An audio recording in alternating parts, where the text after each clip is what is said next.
আসসালামু আলাইকুম। ললিতনগর স্টেশনের পাশে এই সুন্দর একটি বাজার।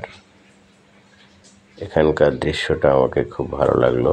বাজারের সাথে সাথে এই যে বৃহৎ আকৃতির গাছের নিচে এই পরিবেশ এবং আঁকা বাঁকা রাস্তার মাঝে বিভিন্ন পণ্য বিক্রির ব্যবস্থা আমাকে ভালো লেগেছে, তাই ভিডিওটি করলাম। আপনাদের ভালো লাগলে লাইক, কমেন্ট, শেয়ার করবেন। ধন্যবাদ।